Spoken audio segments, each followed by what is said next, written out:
خشونت و زورآوری در جامعه ما دامن پهن کرده است و نفرانی هستند که قربانی خشونت و زورآوری شدند. اکثرا زنان خشونت شده به مشکلی‌های مختلفی دچار می‌شوند. سبب خشونت زنان در عائله در چیست و چه راه خلاصی از آن است؟ هر یک سرنوشت فرق می‌کند. سرنوشت زنی که به خاطر بی‌خطریش از او فاطمه نام می‌بریم دیگر است. زندگی او در خانه شوهرش بعد مرگ شوهر دیگر شد. او را خواستند از خانه پیش کنند ولی او جایی برای رفتن نداشت. فاطمه با ما در خصوص سرگردانی و خشونتش حکایه کرد. همین شوهر ما کردم انسان خوب بود. 18 سال زندگی کردیم، خشرو نگاه میکرد، حرمت عزت میکرد. 4 کودک گفتیم، دختر ده بچه. مردکم 3.5 سال کسر میره. اپیراسیا کردیم، رودش بروردگی خیلی عذاب کشیدیم. بعد اپیراسیا 1 سال دیگه خشرو صحت گشت. کی نه نشد و خب هم کسال ساوس شد. خیلی گذشته ایدنیو، بعد گذشتنی او بعد خیلی دیگه زندگی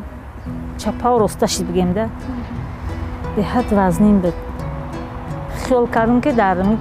مینای راه موندم ده ندونستم کدوم راه برم. 4 دقیقه نگاه نکردم ده در اون جدا کردیم که ما نمیتونیم در خرونده بشونده. همون خونه در هر گام میگفتن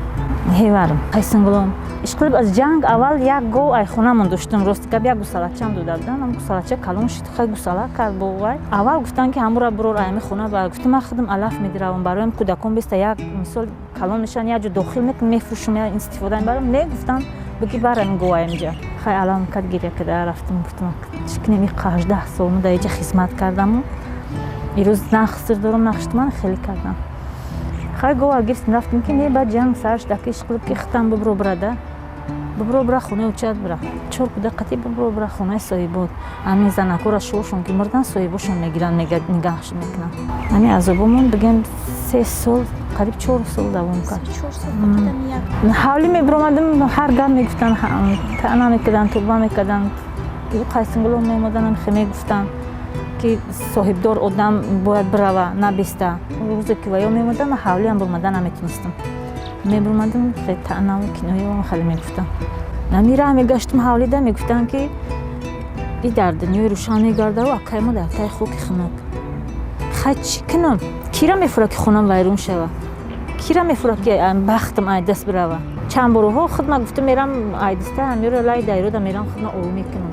گوه اق میشید میگفتم که برام خود ما رای موشین ده پرتون با کودکو نمیفهمن خود بچه من زد گفتم نزن بچه من نوای کسلبانی خلاص شده مخی چید او رامون با سر خود ما دایرگو میزنم قشلاقم برای خیلی کودکای یتیم یاردم کردن آرد میدادن روغن میدادن خیلی اشکال زندگی رزق خودم میتادن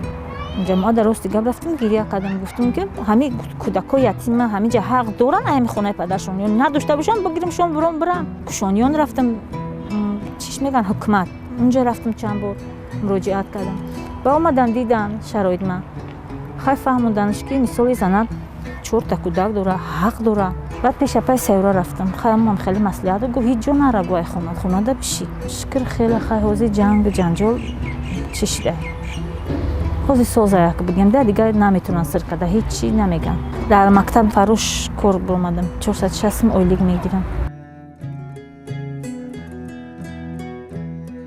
کرتوارا 20 25 30 عروسی را مثال برای نگینوشون قیمت‌تر باشه با قیمت‌تر